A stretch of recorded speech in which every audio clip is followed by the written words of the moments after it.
Hainahai City Kobe Father Hasani Korosha Cafe Money Bani Klein Romdaka Agortola Rail Station Romka Jerpitani Naimataro Badimong Tangshal Chari Juro Agortola Rail Station Mong Ram Kumar Nog Bihar Hasiwa Uza Koktoman Bishunti Jerpitani Naimataro Tangshal Chari Juro Agortola Rail Station Rutumong Kleka Rutumong Klema Jorano Shikla Korosano Haman Nugui Ayang Washa Him Toman Nugui Naimataro Rombi Bonoshka Yaglo Shagwatan Goshika Bilitani Shidi Krantago Yaglo Bek Plogi Naikenuka Kaichizar Peketo Sierra Nichicha Shidi Kran Koktomo Shamanka Bobihani Diliwa Thang Bagai Haimani Asalo Jerpitani Naimatang NDPS Mamla Binishagawa Tepawai Rutumung Changarika Tei Romzagnai Ramu Kumano Purisiman Shani Krakshalo Dorvanago Tisazagnai বিকালবেলা আড়াইটার দিকে আমাদের actually খবরটা আরপিএফের কাছে আছে যে একজন লোক সে ওই আমাদের যে আগরতলা রেল স্টেশনের যে মেইন গেট আছে মেইন গেট দিয়ে একটা ট্রলি আর একটা ছোট ব্যাগ নিয়ে আসছে আর কি। তো এটাতে সন্দেহজনক যে এটাতে নিশ্চয়ই কোনো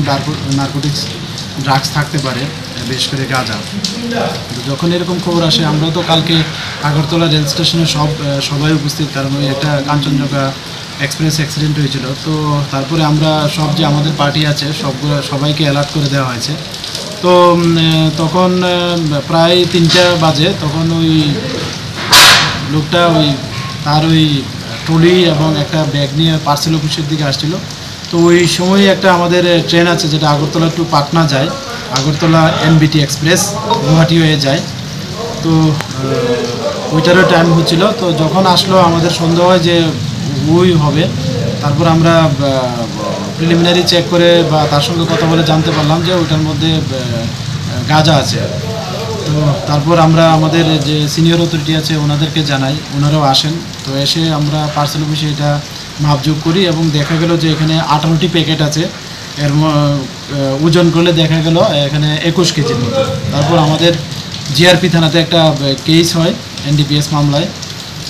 তারপর আমরা ওনাকে অ্যারেস্ট করি এবং আজকে পুলিশ রিমান্ড চেয়ে আমরা ওকে আগরতলা পাঠাবো। তো প্রাথমিকভাবে সে বলল যে ওইগুলি সে পাটনা নিয়ে যাবে এবং কিছু দিল্লিতেও নেবে, এরকম বলেছে। তো দেখা যাক এটার সঙ্গে আরও কি থাকতে পারে। আমরা পুলিশ রিমান্ড চেয়েছি মহামান্য আদালতের কাছে, এই আর কি। ওর নাম বলেছে রামু কুমার, 21 বছর, আর ওনার বাড়ি গ্রামের নাম ব্যাং বিশনপুর, যেটা দান্দ্রাই পিএসের আন্ডারে, ডিস্ট্রিক্ট বেগুসরাই, বিহার। বাজার সে তো বলছে যে ওইখান একজন লোকের থেকে সে ক্রয় করেছে প্রায় 4000 টাকা কেজি করে পড়েছে, এরকম বলেছে আর কি।